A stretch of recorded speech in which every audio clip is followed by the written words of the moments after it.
Hi, let's talk about the well-being of nations and its inhabitants. They are totally dependent on a well-working and growing economy. And in order for that to happen, you need a framework of some sort that assures that we can have trust and security in our trades and transactions. Normally that's done by having a reasonably well-working legal system and banks on every corner that acts as accounting services. But there is a better alternative, a proper flow framework that can assure accountability, transparency, and also possibly remove some of the risk. And we have created one like that. And it's in the cloud and can be accessed with any computer, tablet, or smartphone. The core here being tablets using mobile networks, as that suits the growing economies in the developing world. So let's have a look at how that works. I'm logged on as Musa Bello. He is in Abuja in Nigeria, and he's an aggregator or a co-op. And let's have a look at what his situation is. Under this link here, open, he can see what outgoing and incoming deliveries he has under contract. And he has one, and it's for 2 metric tons. And it's obviously up to Switzerland, I think it is, and to the buyer Urswelle, who's running a chocolate factory up there. So you can see all the details. It also has a monetary object related to part of the deal, a settlement agreement that actually shows and holds the escrow. Actually, the money is, of course, in the bank somewhere, but this is representing that escrow, the paid-in amount. And as nothing has been pledged yet, you can pledge the whole thing. And it also has a fulfillment deliverable, in this case for transport, insurance, and customs handling. Now, as Musa is an aggregator, he has now done a deal with Switzerland in regards delivering 2 metric tons. But he needs those metric tons. He needs those from his local farmers. That's his job. But before entering into negotiations on requesting supply from his local farmers, he is going to have to add some funds to his coffers. And he can do that from the settlement agreement. This because we set it up so no funding can be requested unless you actually have a direct purpose for it. Or in this case, something that you can add as a collateral.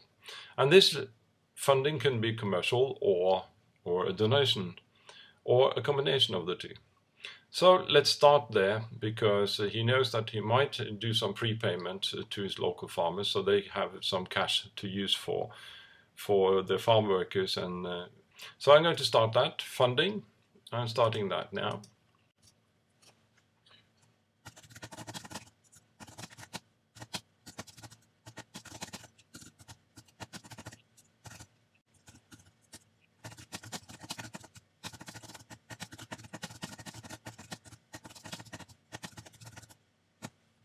And then, of course, we have to select who shall receive the request, all per sector or individually. Let's choose all per sector. And we got financial banks and donors, NGOs. And now we have a pending request out there. And we can see it gone to Ole, Fred and Armani. We can also discard the request, edit it, and add requestees. Let's log out and log on again as Armani. And Armani has an incoming request. He checks it out, it interests him, he can see the settlement agreement that is going to be used as a collateral. He can see there's quite a lot of money in that already. So he's going to make an offer. And he can read all about it, all the details, collateral and request and so forth.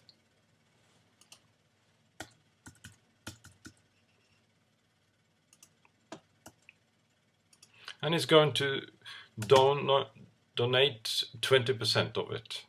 Maturity date is already set from the settlement, and it doesn't need to add anything more, so it's ready to send to the requestee. And of course, in the meantime, it's up here in negotiations. Let's log out. And I'm back again as Musa, who has a notification from earlier, so just get rid of that. And now he has a funding offer for prepayment, and it's from Amani. You can read all about him, unless he knows him. And all the details, etc., looks very good, so he's going to agree and not send it back for further changes. And we are in agreement, so I'm accepting this for now. And I have to log out again to show you. And Amani is back, and he has a funding offer. He reads all about it, see that Musa agrees to it, so he simply say accept it. And with this and clicking on accept the terms, the whole thing is now legally binding for the two parties, and a notification comes up that the funding has been executed. And you can also see that his changes to his account. And something more interesting, funded by me. This goes for everybody that funds. It can be a donation, a commercial loan, or whatever. He will have a full overview of all the fundings he's been involved in. And you can see all the details. In this case, 480,000 is still due, while 120, i.e. the 20%, has been given as a donation. But it sees also the settlement that this is based on. So he sees the security he has. And when the deliverable is delivered from Musa to URS and accepted by URS, the settlement will release the escrow, and this funding will be repaid first before Musa gets to the money or other lenders.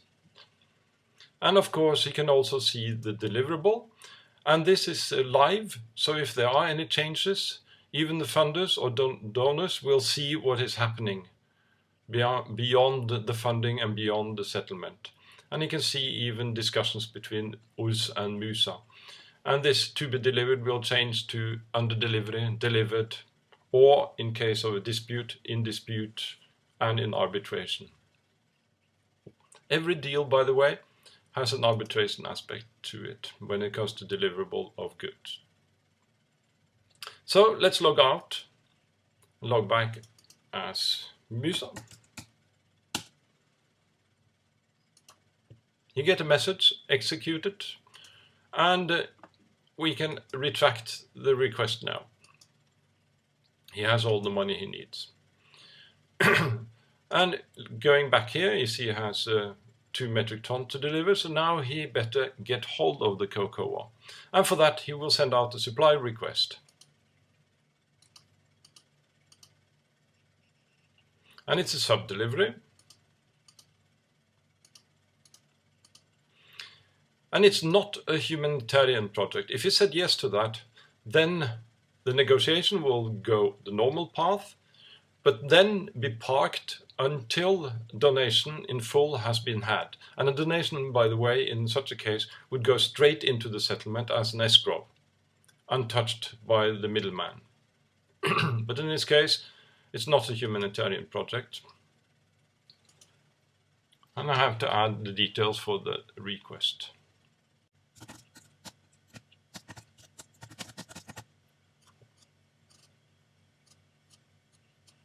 And again, I have to select who shall receive it, again, per sector or individually, but also according to supply interest.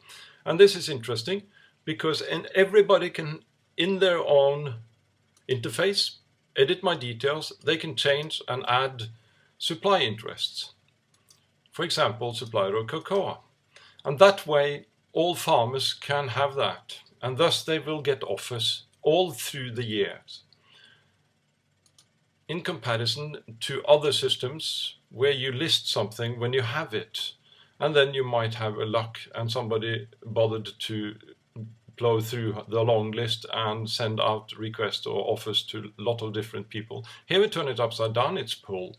It makes it much easier for the buyer as well, because he sends out one request and it goes then out to everybody, and those who are interested, and they might very well be, for future deliveries or urgent deliveries, whatever, and they can give an offer to the buyer. So now I'm going to log out as Musa.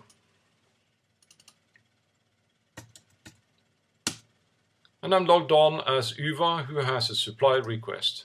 And he knows he's going to have cocoa at that time, so I'm going to start that offer. And he has to add some details. Incoterms is one. Delivery at place, arbitration, as said, always a part of it, because if there's a dispute at delivery, it moves straight into a negotiation process where they hopefully will agree to some sort of a rebate or something.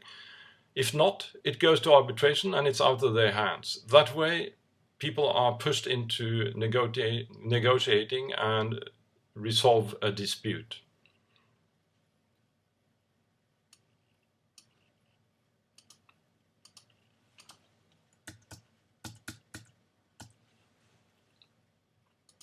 We're not going to do escrow this time, because I'm going to do something else. And we're not able to deliver more than a ton. So I'm going to ask for prepayment. And I'm ready to send it to Musa.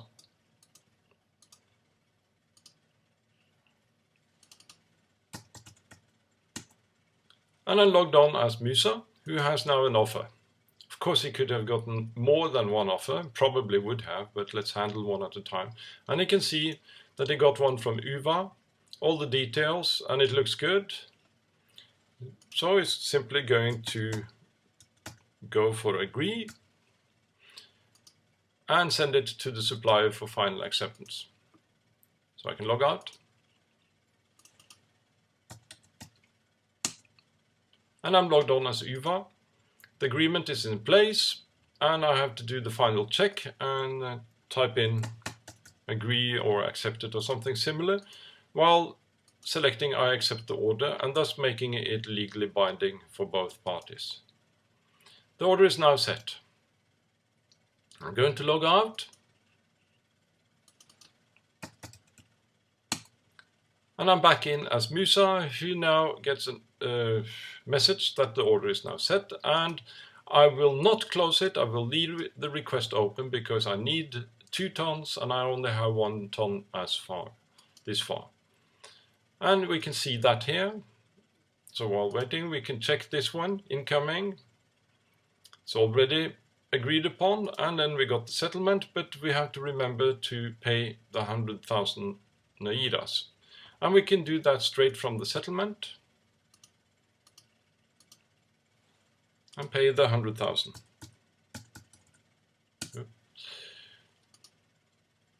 And transaction has taken place. And of course, everything we do is visible.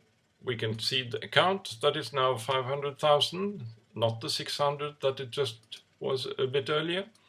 He can also see his pecuniary balance, i.e. his monetary balance, not assets of any sort here. And he can check the trade breakdown. Okay, he hasn't done much. Remember, only 1 in and 1 out. But if he clicks on one, it